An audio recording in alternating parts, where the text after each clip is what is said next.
Hello friends, இன்னைக்கு நம்ம பார்க்க போகிறது ஜாப்பனீஸ் அனிமி சீரிஸான welcome to demon school Iruma kun season 3 episode 11 தான் இன்னைக்குள்ள வீடியோவில் பார்க்க போகிறோம். உங்களுக்கு இந்த வீடியோ பிடிச்சிருந்தது அப்படின்னா லைக் பண்ணிட்டு அப்படி மறக்காம நம்ம சேனலை சப்ஸ்கிரைப் பண்ணிருங்க. இதுக்கப்புறத்துல இருந்தா கதையே வேற லெவலில் சூப்பராக இன்ட்ரெஸ்டிங்காக போகும். ஸோ பொறுமையாக வாட்ச் பண்ணுங்க. சரி வாங்க நம்ம வளவலன்னு பேசிட்டு இருக்காம இன்னைக்குள்ள கதைக்குள்ள போக ஆரம்பிக்கலாம். இன்னைக்கு நம்ம பார்க்க போகிறது welcome to demon school Iruma kun season 3 episode 11. Misfit class எல்லாருமே ராயல் 1 கிளாஸ் ரூம்லேயே இருக்கணும்னா செகண்ட் இயர் போகிறதுக்குள்ள டாலர் ரேங்க் அடையணும்னு சொல்லியிருக்காங்க. அவங்களால அதை பண்ண முடியுமா, பொறுத்திருந்ததா பார்க்கணும் அப்படின்னு ஒரு பேக்ரவுண்ட் வாய்ஸ். ஜாஸா ஆலிசரோ ஃபோர்ஃபைட் பண்ணி இப்ப வெளியே வந்துட்டாங்க. ரெண்டு பேரும் அமைதியா உட்காந்து நூடுல்ஸ் சாப்பிட்டு இருக்காங்க. ஆமரி இதை பார்த்துட்டு மிஸ்ஃபிட் கிளாஸ்ல இருக்கிற நீங்க எப்படி ஃபோர்ஃபைட் பண்ணீங்க அப்படின்னு சொல்லி ஆமரி யோசிக்கிறா. அப்படின்னு எங்க சோக கதையை கேட்க நீங்க தயாரா இருக்கீங்களா அப்படின்னு சொல்லி ஜாஸால ஆரம்பிக்கிறான். அதை யோசிச்சு பார்த்தாலே இப்ப எனக்கு பயமா இருக்கு அப்படின்னு பிளாஷ்பேக் போகுது. இந்த பிளாக்ல நம்ம மூஞ்சி எல்லாரும் பார்த்துட்டாங்க, இதுக்கு மேல யாரையும் ஏமாத்த முடியாது, நெக்ஸ்ட் பிளாக்கு போலாம் அப்படின்னு இவங்க போயிட்டு இருக்கும்போது ஜாஸ் அவனோட மாஸ்க கலாட்டுறான். நம்ம மட்டும் இதுல தோத்து போனோம், ப்ரொஃபசர் ஃபர்ஃபர் நம்மள கலாய்ச்சே கொண்டுருவாரு. யார் கலாய்க்கிறாங்களோ இல்லையா அவர்கிட்ட மட்டும் திட்டு வாங்க கூடாது, ஏன்னா அவரும் அவனும் ஒரே மாதிரி தான் அப்படின்னு ஜாஸ் சொல்லுவான். அவரும் யாரும் அப்படின்னு ஆலிசர் கேட்கறான். என்னோட பிக் பிரதர், என் லைஃப்லயே நான் அவன் ஒருத்தனை மட்டும் தான் வெறுக்கிறேன், அவனை மட்டும் நான் பாத்திரவே கூடாது அப்படின்னு ஜாஸ் யோசிச்சுட்டு இருந்தா. ஹாய் ஜாஸ்,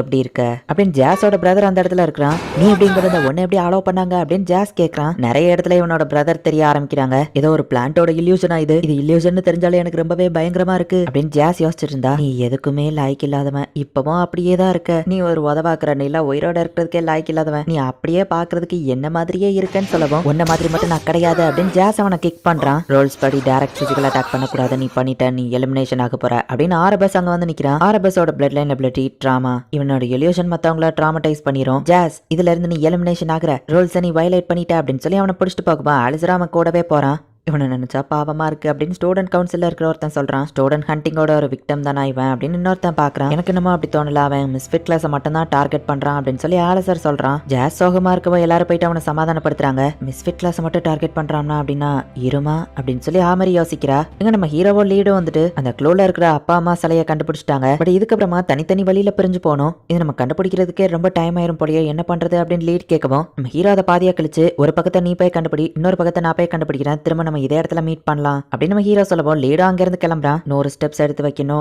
மாமியார் சிலையை கண்டுபிடிக்கணும், இதோ இருக்கு, இதை சர்க்கிள் பண்ணணும், சீக்ரெட் கிரவுண்ட் இதோ இருக்கு அப்படின்னு சொல்லிட்டு நம்ம ஹீரோ அப்படியே போய்கிட்டு இருக்கான். ஜெயண்டோட பெல்லிக்குள்ள இருக்கு சீட் ஆஃப் பிகினிங் அப்படின்னு அதுல போட்டிருந்துச்சு. அப்ப இதுக்குள்ளதான் நான் போகணுமா அப்படின்னு நம்ம ஹீரோ போயிட்டு இருக்கான். ஹீரோமாக்கு எதுவும் ஆயிடக்கூடாது அப்படின்னு சொல்லி சாலமன் இங்க கண்ணீர் படிச்சிட்டு இருக்கான். எடுக்க போறியா லெஜெண்டரி சீட், உனக்கு தேவையா என்னோட நீட் அப்படின்னு ஆலி இப்ப வெளியே வரான். ஹே ஆலி வந்துட்டியா நம்ம ஹீரோ கேட்டா. தப்பு பண்ணிட்டே இருமா, தனியா இந்த இடத்துல வந்திருக்க, ஏதாச்சும் ஒரு பீஸ்ட் இருந்துச்சுன்னா அது கூட எப்படி ஃபைட் பண்ணுவ, லாரா கூட விளையாண்டதுல மானம் அவ்வளவு ட்ரெயின் ஆயிடுச்சு, உனக்கு மட்டும் ஏதாச்சும் ஆச்சுன்னா அவங்க ஒண்ணு சும்மா விடுவாங்கன்னு நினைக்கிறியா அப்படின்னு ஆளி கேட்கவா. அதெல்லாம் பாத்துக்கலாம் நம்ம ஹீரோ போனா ஒரு மாதிரி ஸ்மெல் வருது. நாஃபல் அங்க இருக்கிறத பார்த்து நம்ம ஹீரோ ஷாக் ஆகுறான். நாஃபல் மேல ரொம்பவே நாருது.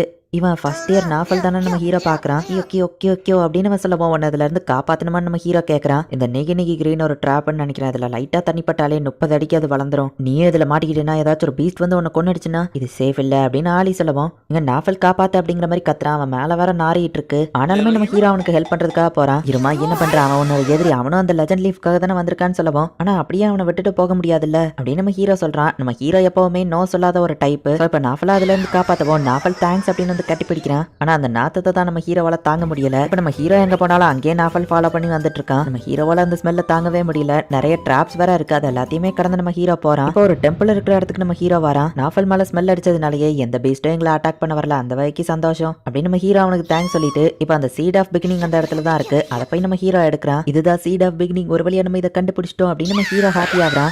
எடுக்கலாம் போறதுக்குள்ள ஒரு பெரிய கை வந்து அட்டாக் பண்ணவும் நாஃபலையே சேர்த்து டக்குன்னு காப்பாத்தி நம்ம ஹீரோ டாஷ் பண்றான். இந்த அட்டாக் நீ டாஷ் பண்ணிருக்கனா உண்மையிலேயே நீ திறமசாலி தான் அப்படின்னு ஒரு வாய்ஸ் கேக்குது. அதான் ஒரு பெரிய ஜெயண்ட் உருவம் அந்த இடத்துல வந்து நிக்குது. நான் தான் டோட்டோ தி ஜீனி, இந்த சீட் ஆஃப் பிகினிங்கோட பாதுகாவலன். இந்த சீட் ஆஃப் பிகினிங் நீ அடையிறதுக்கு 2 வழி இருக்கு. ஒன்னு என் கூட சண்டை போட்டு ஜெயிக்கணும், ரெண்டாவது இது நாள் வரைக்கும் எனக்கு தெரியாத ஒரு நாலேஜ எனக்கு நீ கொடுக்கணும். நீ சொல்ற அந்த விஷயம் எனக்கு தெரியாம இருந்துச்சுன்னா இந்த சீட் ஆஃப் பிகினிங்க்கு நீ தகுதியானவன் ப்ரூவ் ஆயிரும், நான் இதை கொடுப்பேன்னு சொல்லவும் தெரியாத ஒரு நாலேஜா என்ன சொல்லலாம் அப்படின்னு நம்ம ஹீரோ யோசிச்சுட்டு எனக்கு அப்படி எதுவும் தெரியலங்கன்னு யோசிக்கிறேன். ஈவன் ஸ்டோரியா இருந்தா கூட பரவாயில்ல, இது நாள் வரைக்கும் நான் கேட்காததா இருக்கணும், அவ்வளவுதான். என்னோட நாலேஜுக்கு மீறின நாலேஜ் உனக்கு இருந்துச்சுனாலே இந்த சீட் ஆஃப் பிகினிங் நீ வச்சிருக்க தகுதியானவன் எனக்கு புரிஞ்சிடும் அப்படின்னு டோடோ சொல்லவும் நம்ம ஹீரோ ஒரு கதையை சொல்றான். ஆல்ரெடி நான் இதை படிச்சிட்டேன்னு சொல்லவும் பாய்சன் இல்லாத பிளான்ட் பத்தி சொல்லவான்னு கேட்கவோ பாட் நீ எனக்கு ஃபுல்லா தெரியும்னு சொல்றான். நம்ம ஹீரோக்கு எந்த ஐடியாவும் வரல. இப்போ நாஃபல் அதுகிட்ட போயிட்டு கி கி கி கி கி அப்படின்னு ஏதோ ஒன்று சொல்லவும் நாஃபல் என்ன சொல்றான் நம்ம ஹீரோக்கு புரியல. ஆனா அந்த ஜெயிண்ட்டுக்கு புரியுது. இவன் உட்காந்து விழுந்து சிரிக்கிறான். உங்களுக்கு இது புரியுதா நம்ம ஹீரோ கேட்கவும் 666 காமெடி புக்ல இது வரும், இது பல தடவை கேட்டு போர் அடிச்சு போச்சுன்னு அவன் சொல்றான். அதர்வால்ல இருக்கிற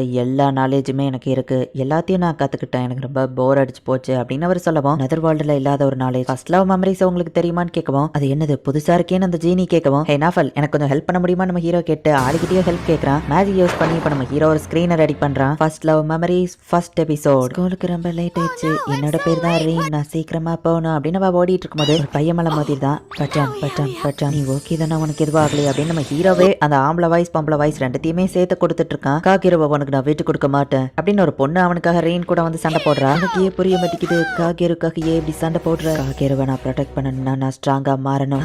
என் கால் லைட்டா வலிக்குது. ரீன் இதை நிறுத்து, நான் இந்த கேமை ஸ்டாப் பண்றேன், எனக்காக நீ கஷ்டப்பட வேண்டாம். வேண்டா காக்கிரு, நான் இதை பண்றேன் அப்படின்னு நம்ம ஹீரோ அந்த ஸ்டோரியை வேற லெவல்ல பிளே பண்ணவும் அந்த ஜீனியுமே அழுதுகிட்டே அப்படியே அந்த கதையை என்ஜாய் பண்ணிட்டு இருக்கான். நான் எப்பவும் கூடவே இருப்பேன் காக்கிரு அப்படின்னு ஒரு வழியா நம்ம ஹீரோ கதையை சொல்லி முடிக்கிறான். இந்த மாதிரி ஒரு கதையை நான் கேட்டதே இல்லை, இது ரொம்பவே சூப்பரா இருக்கு. அதுலயும் காகிருக்காக ரீன் ரொம்பவே கஷ்டப்பட்டு ட்ரைனிங்ல எடுப்பாளே, அது வேற லெவல். இது நாள் வரைக்கும் நான் கேள்விப்படாத ஒரு நாலேஜ் நீ எனக்கு கொடுத்துருக்க. ஸோ அதனால இந்த சீட் ஆஃப் பிகினிங் நீ எடுத்துக்கோ. உன்னோட நாலேஜ் நீ எனக்கு கொடுத்ததுக்காக நீ இந்த ஹார்வெஸ்ட் ஃபெஸ்டிவல்ல வின் பண்ணணும்னு நான் ப்ரே பண்ணிக்கிறேன் இருமா அப்படின்னு அந்த ஜீனி சொல்லவும், ரொம்ப தேங்க்ஸ் டோரா, எனக்கு டைம் இருந்தா நான் ஃபுல் கதையை சொல்லியிருப்பேன், பட் டைம் இல்ல, ரொம்பவே தேங்க்ஸ். நம்ம ஹீரோ கிளம்ப போகவும் அப்படின்னா இன்னும் நிறைய கதை இருக்கா, அந்த சீட் ஆஃப் பிகினிங் கொண்டா ஃபுல் கதையை சொல்லன்னு சொல்லவும், ஆனா நீ இதை கொடுத்துட்டு எனக்கு டைம் வர இல்லை நம்ம ஹீரோ சொல்லவும், சரி அப்போ ஹெல்ப் ஃபோன் நம்பரை கொண்டான் டோரா கேட்கறான். போன்ல மீதி கதையை சொல்லு அப்படின்னு சொல்லவும், சரி நம்ம ஹீரோவும் அவன் ஃபோன் நம்பரை கொடுக்குறான். ஒரு வழியா சீட் ஆஃப் பிகினிங் அடைஞ்சிட்டான். ஸ்பெஷல் சீன் டோரா அதுக்குள்ளேயே நம்ம ஹீரோ கால் பண்ணி அண்டர் கிரவுண்டை விட்டு வெளியே போற வரைக்கும் பேலன்ஸ் கதையை சொல்ல அப்படின்னு சொல்லவும், நம்ம ஹீரோவும் ரொம்பவே ஆர்வமா அவனுக்கு கதை சொல்றான். அதுவும் இருமாவோட போன்ல பேட்டரி தீர்ற வரைக்கும் ஒரு வழியா இவங்க இப்ப வெளியே போறாங்க. இந்த இடத்துல இந்த எபிசோட் முடியுது. சோ ஒரு வழியா நம்ம ஹீரோ இப்போ அந்த சீட் ஆஃப் பிகினிங் அடைஞ்சிட்டான். ஹார்வெஸ்ட் ஃபெஸ்டிவலோட செகண்ட் டே அப்ப தான் நம்ம ஹீரோ லெஜண்ட் லீஃப் அடையலாம் அப்படின்னு சொல்லி அவன் பிளானையும் ஸ்டார்ட் பண்ணியிருப்பான். ஹார்வெஸ்ட் ஃபெஸ்டிவல் மொத்தமா 4 days நடக்கும். ஜாஸ் ஆரபஸோட இல்யூஷன் டெக்னிக்ல மாட்டி அவனோட பிரதர்னு நினைச்சு கோவத்துல ஆரபஸ் அட்டாக் பண்ணதுனால இப்ப எலிமினேஷன் ஆயிட்டான். அந்த ஆரபஸ் மிஸ்ஃபிக் கிளாஸ்ல இருக்கிறவங்கள மட்டும்தான் டார்கெட் பண்ணுதான். நம்ம ஹீரோவை அவன் டார்கெட் பண்ணா என்ன ஆக போகுது, என்ன நடக்க போகுது அப்படிங்கறத நெக்ஸ்ட் எபிசோட் பார்த்து தெரிஞ்சுக்கோங்க. அண்ட் உங்களுக்கு இந்த வீடியோ பிடிச்சிருந்தது அப்படின்னா லைக் பண்ணிட்டு அப்படி மறக்காம நம்ம சேனலை சப்ஸ்கிரைப் பண்ணிருங்க. தேங்க்யூ ஃபார் வாட்சிங். பாய் கைஸ், நெக்ஸ்ட் எபிசோட்ல மீட் பண்ணலாம்.